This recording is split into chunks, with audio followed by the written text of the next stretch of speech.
And God created man in his own image. In the image of God, he created him. Male and female, he created them. And God blessed them and said to them, "Be fruitful and multiply, and fill the earth and subdue it."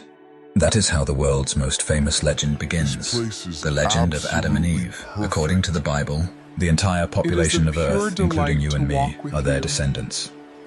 But can the Bible be regarded in this case as a historical document describing the story of the creation of humankind? After all, the Bible is known for its allegories, parables, and hidden meanings. Perhaps this is exactly the case with the story of Adam and Eve. If you analyze the first chapters of Genesis closely, too many questions arise. There are about 8 billion people living on our planet right now, of different ages, faiths, and races. But is it possible that we all descended from Adam and Eve? Is there any evidence that they actually walked on our land? If so, what did our lost paradise look like? And can humans live forever, as described in the Bible? Could all the people on Earth have descended from a single couple, Adam and Eve?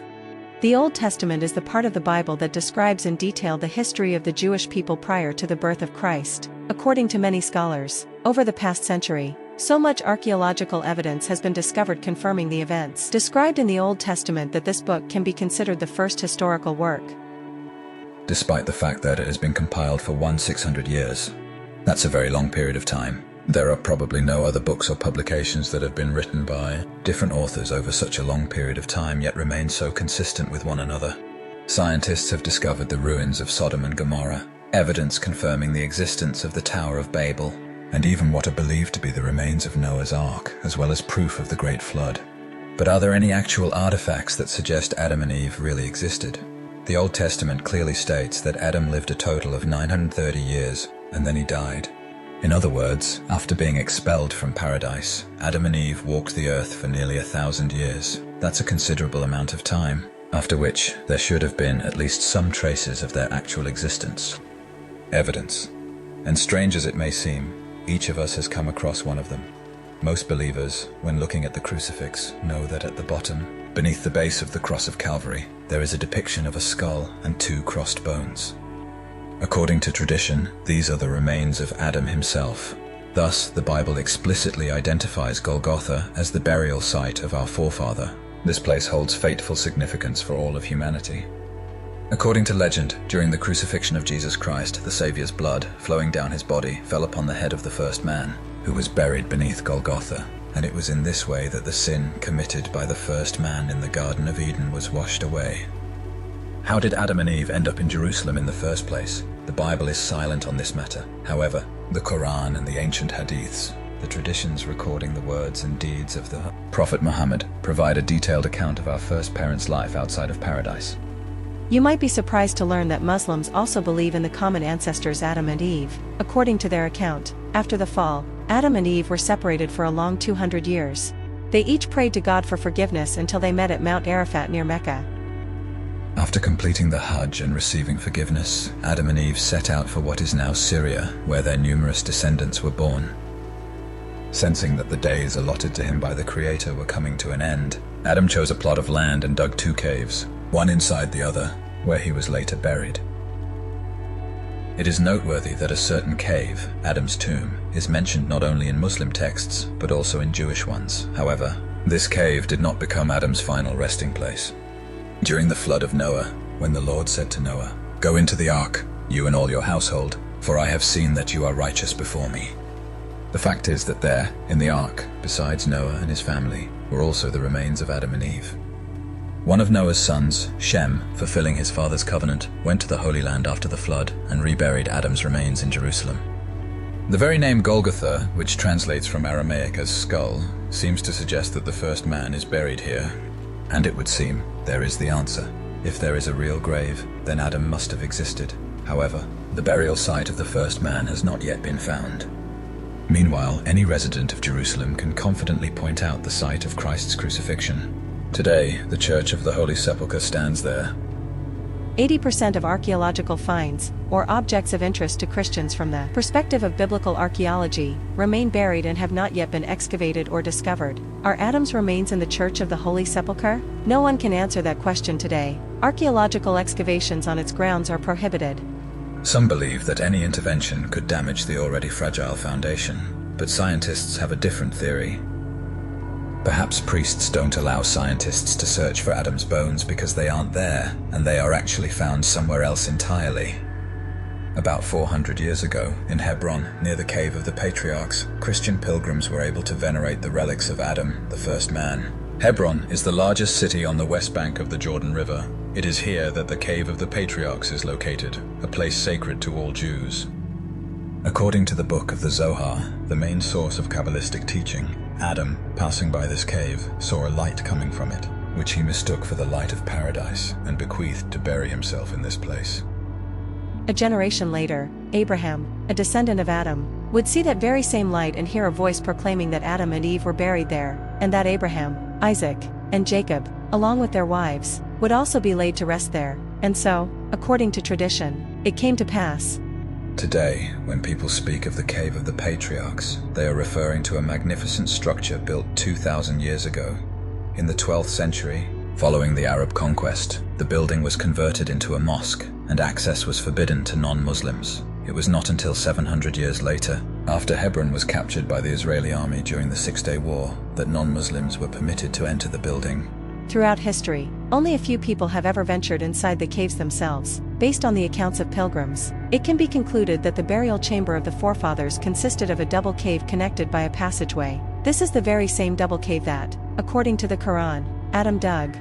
Adam's grave can no longer be found. If his remains were in Hebron several centuries ago, today we can say with certainty that they were lost. It turns out that none of the modern people have seen the remains of Adam and Eve, but the very presence of several graves suggests that these were quite real people, because mythical heroes not buried. But the question is whether Adam and Eve were the progenitors of all mankind, or perhaps only of the Jewish people. After all, the Bible, and in particular the Old Testament, is based on the history of the ancient Jews. So maybe Adam and Eve were the progenitors of only the Jewish people, and everyone else has other ancestors.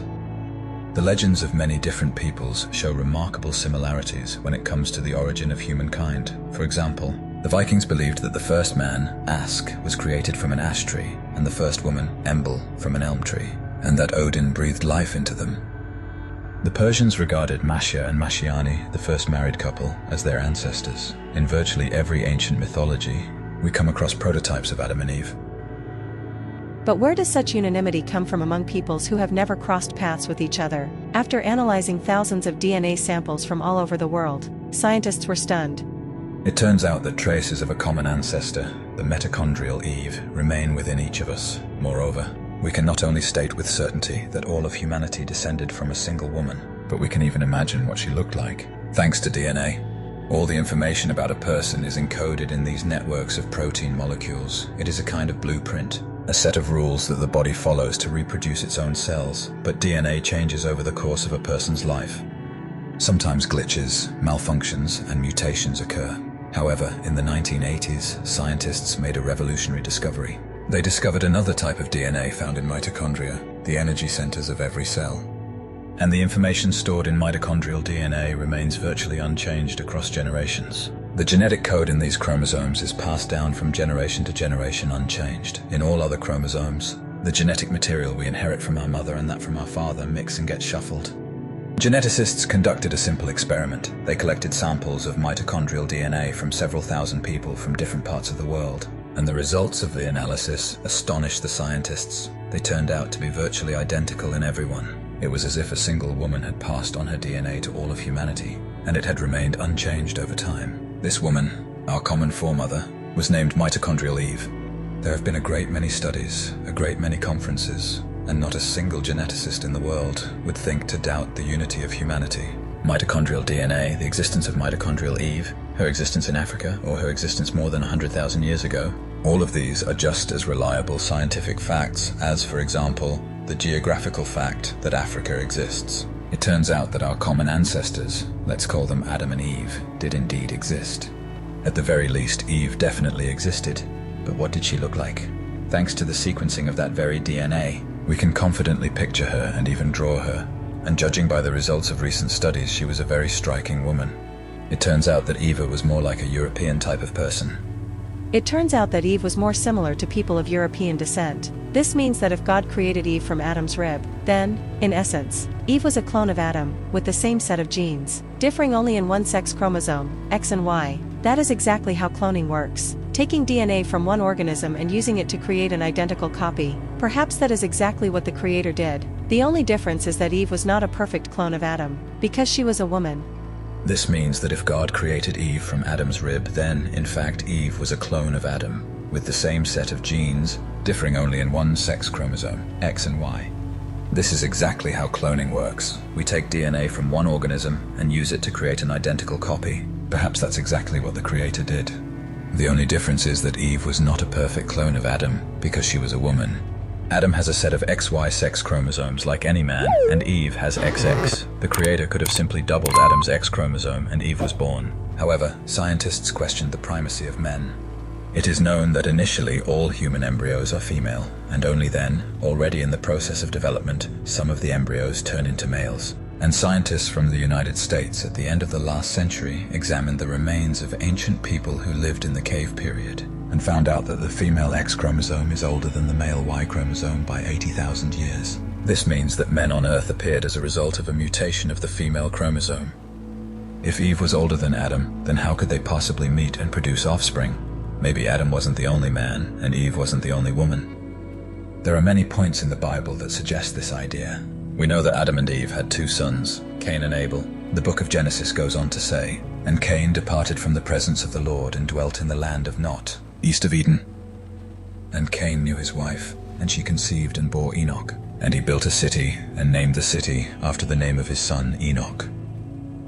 The question arises, where did Cain find his wife? If we take the text of the Bible, then the Bible does not mention anyone except Cain and Abel.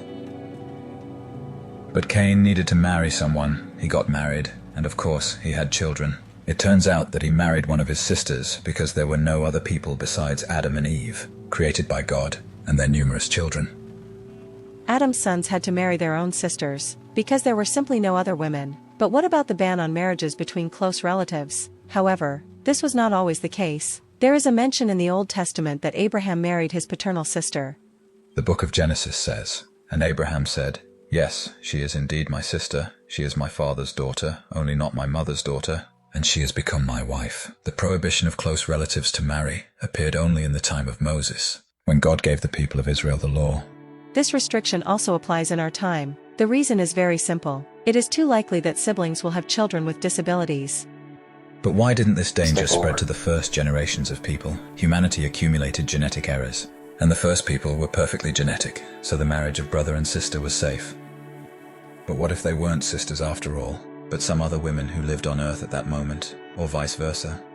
First Eve appeared, whose DNA, as we found out, was older, and they continued their line with men, who, by the way, according to some reports, were real giants. According to the Holy Scriptures, our antediluvian ancestors were distinguished not only by their longevity, but also by their impressive size. Here is a quote from the Bible. "The sons of God saw the daughters of men that they were beautiful, and they took them as wives. And the daughters of men began to bear giants to the sons of God," which means great men in spirit and body. Of course, this could be attributed to some exaggeration. Well then, how can we explain that the remains of giant people, whose height ranges from 2.5 to 12 meters, are still being found all over the planet? But where did the giants come from on Earth, and is there any archaeological evidence for this? In 1971, an Australian farmer, ploughing his field, came across a fragment of a human jaw with teeth 5 centimeters high. Bones of giant humans have been found at various times. This is a well-known fact, and modern science is currently unable to explain the relationship of these giant bones with modern humans. This is the Bihobil Mosque, 50 kilometers from Damascus. Before the outbreak of the civil war in the Syrian Republic, hundreds of pilgrims came here every day. Muslims revere this place as the grave of Abel, the first innocent victim of the forces of evil, or, in other words, the first martyr. But what do we see when we cross the threshold of a mosque? A giant sarcophagus with a length of 5 meters 71 centimeters and a width of 1 meter 80 centimeters. Is it possible that the size of the tombstone at least approximately corresponded to the dimensions of Adam's son? There have been no attempts to open the tomb in modern history. Muslims would consider this an attempt at desecration. Therefore, there is no confirmation that Adam's son was a giant. So what happens if Adam and Eve lived at different times? How did they have numerous offspring? Recent research by scientists provides an answer to this question. According to the latest experiments, female DNA is no older than male DNA. Previous studies are erroneous due to the imperfection of the equipment used by American researchers at the end of the last century. Scientists believe Adam and Eve lived at the same time, and humanity has the same parents. But then why are we all so different? Some people have white skin, others have yellow skin, and others have brown skin. How did it happen? Melanin, the coloring pigment of the skin, is not a constant at all. If a person has lived in the same climate for several generations, the amount of melanin produced is fixed in our genes and passed on from parents to children.